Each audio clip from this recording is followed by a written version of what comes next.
So telecom consumers have had a dream run insofar as mobile phone call rates and data rates go. They've had access to dirt cheap rates for the past few years. But that is changing. Airtel and Vodafone have already increased rates in the first round last month, and they are likely to do so a couple of months down the line, which is likely to permanently end the era of dirt cheap rates, possibly. This is Kalyan Parbat from Economic Times. We'll try and get a fix on why telecom tariffs are going up all over again.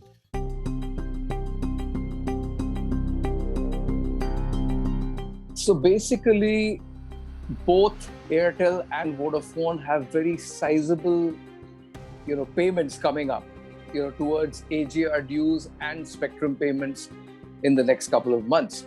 So Vodafone particularly is heavily impacted because the recent AGR verdict, the recent Supreme Court verdict went against both telcos in the sense they did not get any relief. So which is why they need to boost their average revenue per user, which is popularly known as ARPU. So they need to boost ARPU. Since Vodafone has not been able to arrange any funding, since it needs to invest in networks to compete with competition, it has to raise rates. Airtel also is facing payment commitments, like I said, a couple of months down the line, AGR commitments from March, and from April there'll be spectrum payments because the moratorium is coming to an end, So they need to have adequate cash flows. And in the first step, they have raised corporate postpaid rates, and they are likely to raise the tariffs for prepaid smartphone users. So which is where the real action will be, but that is still a couple of months down the line.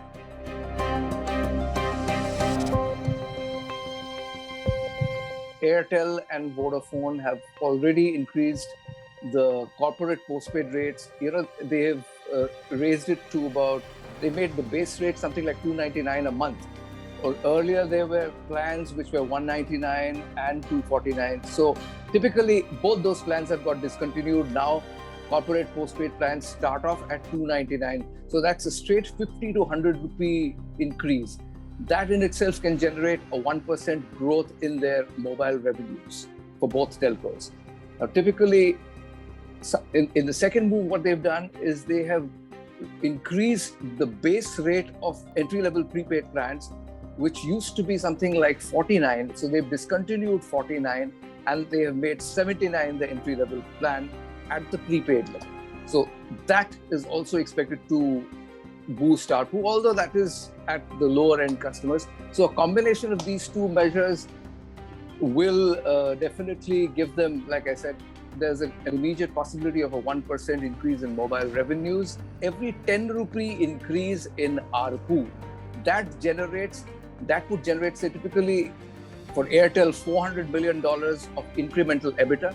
For Vodafone, it would be about $320 million of incremental EBITDA for every 10 rupee increase in ARPU. And if Jio were to also follow suit, if they were to follow what Airtel and Vodafone do, then Jio stands to make $500 million of incremental EBITDA because obviously they have more customers. So this is how it works. But this is expected. I mean, analysts and experts expect this to happen before the end of December 2021.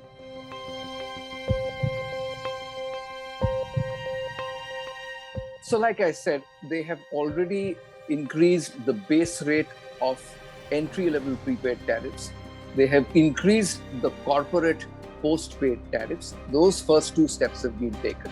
Now, the third measure, which is likely to happen, like I said, in the next 5 to 6 months, would be increasing the prepaid smartphone user category, increasing the tariffs for prepaid smartphone users. Typically, the guys who have 4G smartphones but are on prepaid. Okay, so that is where about 50 to 80% of the revenues for telcos comes in. Airtel's case, it is as much as 60%. Okay, in Vodafone's case, maybe a little more. So that is where the action will be.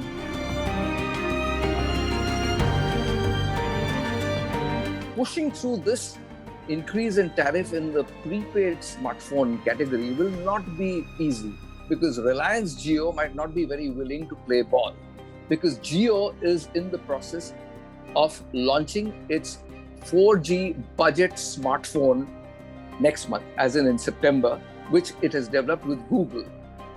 Now that is expected to be a mass market smartphone. Nobody knows it could be priced below 4,000 rupees. In that case, clearly it will be a signal that Jio is still chasing customers. They're already at 440 million odd customers. They're looking to cross 500 million soonest, and the smartphone, the Google smartphone, the low-cost smartphone is expected to be a major customer acquisition driver for Jio. So the whole point of the discussion is that Jio might not be very keen to raise rates and in the prepaid smartphone user category, particularly because it is launching a low-cost smartphone.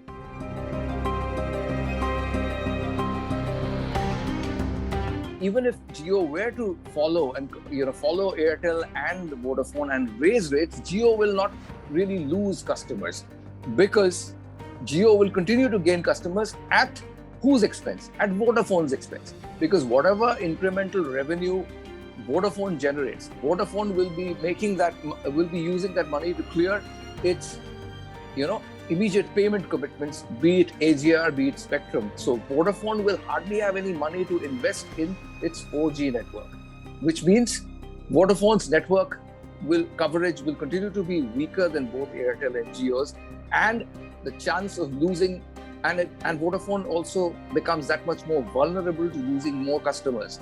So even if Jio were to increase rates in the prepaid smartphone user category, they would continue to gain market share, both revenue and customer market share, at Vodafone's cost. So it's a win-win for both Airtel and Jio, regardless of whether they particularly for Jio, regardless of whether it increases, tariffs in the prepaid smartphone user category.